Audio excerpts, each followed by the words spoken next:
अभिनंदन सभी को मिले। जी हाँ, तो 6वां दिन मेरे अनशन का खत्म होने जा रहा है।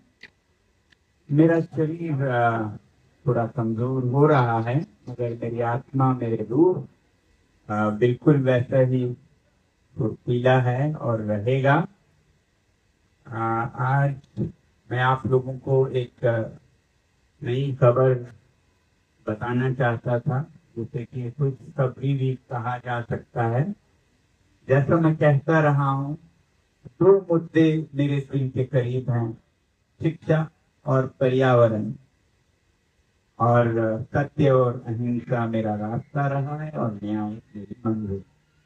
तो जहाँ शिक्षा के लिए हम अभी यहाँ बैठे हैं, सुधार के लिए, वहीं पर्यावरण और संस्कृति में हम जो लद्दाख का मसला था, पिछले 6 सालों से संघर्ष करते आए हैं।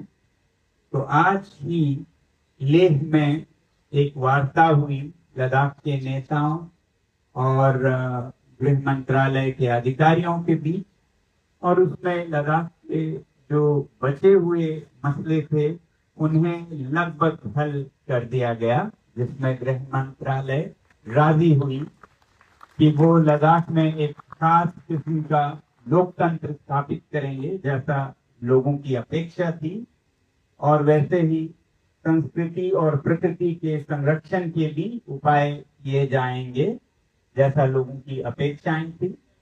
तो ये अच्छी बात है कि लोगों ने आपको आवाज दी, कभी अनशन करके, कभी पद यात्रा करके, कभी जेल जाकर, और फिर आपने भी वो आवाज भले ही देर से मगर सुनी। अब मैं चाहूंगा सरकार से विनम्र विनती करने की कि शिक्षा में जो ये मसला है, जो ये जवाबदेही है, वो भी आप पूरी करें। इससे आप छोटे नहीं होंगे। गलतियां होती हैं, गलतियां करने से आप इंसान बनते हैं। कहते हैं इंसान गलतियों का पुतला है, मगर जब आप गलतियों को कबूल करते हैं, मानते हैं, तो आप महान बनते हैं। तो इसी तरह जो शिक्षा में गलतियां हुई, जिनके वजह से लाखों बल्कि करोड़ों बच्चों के जीवन में बहुत असर पड़ा, और 20 से ज्यादा बच्चों ने तो अपनी जानें दी, तो इसे कबूल करें और इसकी जवाबदेही लें। ये हमारी विनती है, विनम्र विनती है। और अगर इसमें आप सही कदम लेते हैं तो लोग आपकी सरकार को प्यार करेंगे, इज्जत करेंगे। हम यहाँ पर किसी सरकार की तख्ता पलट करने नहीं आए हैं, बल्कि हम इसी सरकार में सुशासन लाने आए हैं, गुड गवर्नेंस लाने आए हैं, जिसमें कि एक लोकतांत्रिक सरकार लोगों की सुनती है, लोगों के प्रति सहानुभूति रखती है और संवेदनशीलता रखती है। तो ये शांतिपूर्ण अभिव्यक्ति है, जिसे सुना जाए। और जब इसे नहीं सुना जाते तो ऐसे तत्व जो कि शांति में विश्वास नहीं करते, उनकी बात हावी होती है कि ये सब कुछ नहीं है, अशांतिपूर्ण तरीकों से ही मनवाए जा सकते हैं, जैसे कि पड़ोसी देशों में हुआ भी। तो हम चाहते हैं कि भारत दुनिया की सबसे बड़ी लोकतंत्र के तौर पर शांतिपूर्ण तरीकों को पुरस्कृत करे, ना कि अशांतिपूर्ण तरीकों का इंतजार करें। तो हमारी उम्मीद है कि लद्दाख के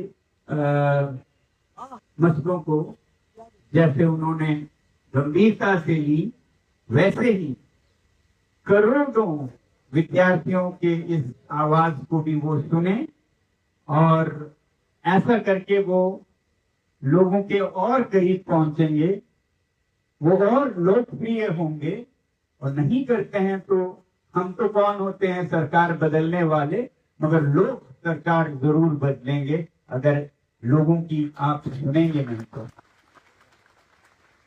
ये जो 2 करोड़ बच्चे जिन्होंने नीट के परीक्षाएं दी, या 2 करोड़ बच्चे जिन्होंने बीजेपी को फॉलो किया, उनके माता पिता, उनके रिश्तेदार मिलाएं तो लगभग 10 करोड़ लोग सीधे आपसे कह रहे हैं कि हमारी आवाज सुनिए।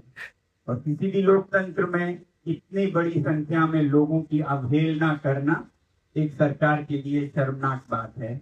मुझे उम्मीद है कि आप वक्त पे सुनेंगे, देर से सुनेंगे तो उससे नुकसान सरकार का ज्यादा होगा। हम तो यहाँ रह लेंगे, मुश्किलें सह लेंगे, और यही हमारे संदेश का एक हिस्सा है कि हम मुश्किलें, हम दर्द खुद पे देंगे, किसी और पे नहीं देंगे। जब हम यहाँ बैठते हैं तो बहुत लोग पूछते हैं आप इतनी दिल्ली की गर्मी में कैसे रहते हैं, तो मैं यही कहता हूँ कि ये 46 डिग्री 47 डिग्री ये संदेश का एक हिस्सा है कि हम अपने आप पे जुल्म और दर्द ढाएंगे मगर किसी और पे नहीं। और यही दर्द हमारा संदेश है। जैसे हम -25 डिग्री में लद्दाख में बाहर सर्दियों में बैठे, वैसे यहाँ भी बैठेंगे। और ये जो संदेश जोर पकड़ेगा तो शायद आप सुनेंगे, और जब आप सही कदम लेंगे तो एक बहुत सकारात्मक एहसास, भावना लोगों में जागेगी। आपकी सरकार को अच्छी सरकार मानेंगे। इससे आप छोटे नहीं बल्कि और बड़े होंगे, ये मैं चाहता हूं। तो मैं धन्यवाद। मैं यही चाहूंगा कि आप एक लोकप्रिय सरकार बने, एक भयावह डरावनी सरकार न बने। आप कभी ना भूलें कि आप सबसे बड़े लोकतंत्र के नेता हैं, ना कि सबसे बड़े तानाशाह या ऑटोक्रेटिक सिस्टम के। वो हमारे पड़ोसी देश करते हैं।